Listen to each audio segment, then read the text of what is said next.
Hi friends, welcome to Crown Tasty சமையல். இன்னைக்கு நம்ம Crown Tasty சமையல்ல ஒரு ஸ்வீட் ரெசிபி தாங்க பார்க்க போறோம். இந்த ஸ்வீட் ரெசிபி என்னோட சைல்ட்ஹுட் ஏஜ்ல இருந்து எங்க அம்மா நிறைய டைம் செய்யற ஒரு ரெசிபி தான். ஆனா பல வருஷ தேடுதலுக்கு பிறகு அந்த ரெசிபியோட நேம் நான் கண்டுபிடிச்சி உங்களுக்கு போஸ்ட் பண்ணியிருக்கேன். ரெசிபி எப்படி செய்யறதுன்னு பார்க்கலாம். இதுக்கு அடிகனமான ஒரு பேன் எடுத்துட்டு ஒரு கப், அந்த கப்பில் அரை கப் அளவு நெய் சேர்த்துருக்கேன். அரை கப்லேருந்து 3/4 கப் அளவு வரைக்கும் நெய் இதுக்கு தேவைப்படும். நீங்கள் எந்த கப்பில் மெஷர் பண்ணுறீங்களோ அதே கப்பில் ஒரு கப் அளவு சம்பா கோதுமை ரவையை இதில் சேர்க்கணும். ரவை கொஞ்சம் பொடி பொடியாக இருந்தாலும் பரவாயில்ல, இல்லை நீங்கள் நொய்யாக மிஷினில் கொடுத்து உடச்சிக்கிட்டாலுமே பரவாயில்ல, சூப்பர் டேஸ்ட்டில் வரும். நெய்யில் மட்டும்தாங்க இந்த ரெசிபி செய்யணும், அவ்வளவு சுவையான ஒரு ரெசிபி. நெய்யில் நல்லா பொன்னிறமாக இந்த சம்பா ரவையை வறுத்து எடுத்துக்கோங்க. சம்பா கோதுமையில் செய்கிற ரவையில் செஞ்சால் இதனோட டேஸ்ட்டு சூப்பராக இருக்கும். எந்த கப்பில் நெய் அதுக்கப்புறம் நம்ம ரவை அளந்தோமோ அதே கப்பில் ஒரு கப் அளவு தண்ணி இதில் சேர்த்துட்டு மீடியம் ஃப்ளேம்லேயே வச்சுக்கோங்க. வச்சு நல்லா கலந்து விட்டுட்டு இதில் ஒரு சிட்டிகை அளவுக்கு உப்பு சேர்த்துக்கலாம். எந்த ஸ்வீட் ரெசிபியாக இருந்தாலுமே அதில் நம்ம கொஞ்சமாக உப்பு சேர்த்தா அந்த ஸ்வீட்டை அது நல்லா தூக்கி கொடுக்கும்.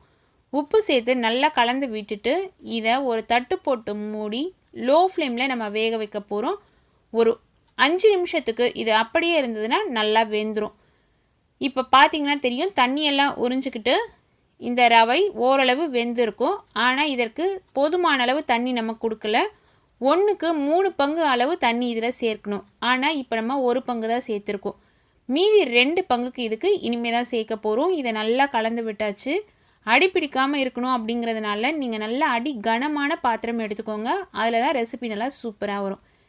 இப்போது அந்த 2 கப்பு தண்ணிக்கு பதிலாக 2 கப்பு பால் சேர்க்க போகிறேன். நான் ஏற்கனவே காய்ச்சி ஆற வச்ச பால், இது நல்லா திக்கான பால் தான் சேர்த்துருக்கேன்.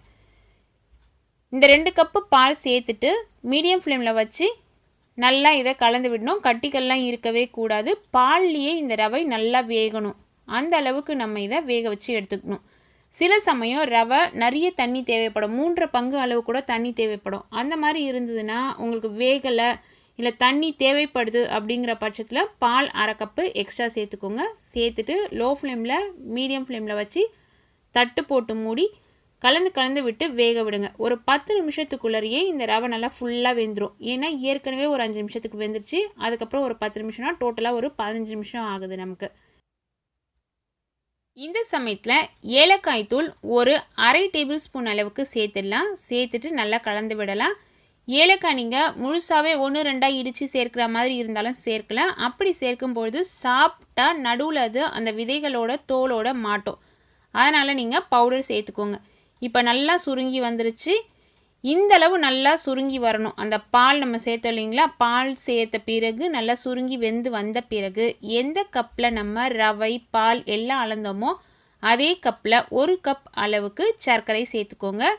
இந்த ஸ்வீட்டு பொதுவாக சர்க்கரை சேர்த்து தான் செய்வாங்க. சர்க்கரைக்கு பதிலாக நீங்கள் நாட்டு சர்க்கரை வெல்லம் கூட எடுத்துக்கலாம்.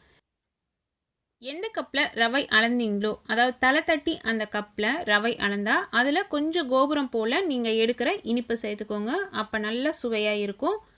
இந்த இனிப்பு இதற்கு கரெக்டான அளவாக இருக்கும். சப்போஸ் உங்களுக்கு டேஸ்ட்டில் இனிப்பு கூடுதலாக தேவைப்பட்டதுன்னா டேஸ்ட் பண்ணி பார்த்துட்டு கூடுதலாக கொஞ்சம் சேர்த்துக்கோங்க. இதில் இது போல் 1-2 இடித்த இல்லை சீவின பாதாம் பருப்பு வறுக்காமல் அப்படியே சேர்த்துக்கலாம். முந்திரி பருப்பு சேர்க்குற மாதிரி இருந்தாலுமே சேர்த்துக்கலாம். எது சேர்த்தாலும் வறுக்காமல் சேர்த்திங்கன்னா இதனோட டேஸ்ட்டு நல்லா சூப்பராக இருக்கும். இப்போ ரெடி ஆயிடுச்சுங்க நம்மளோட ரெசிபி. இதை சர்விங் பவுலில் சேஞ்ச் பண்ணிடலாம்.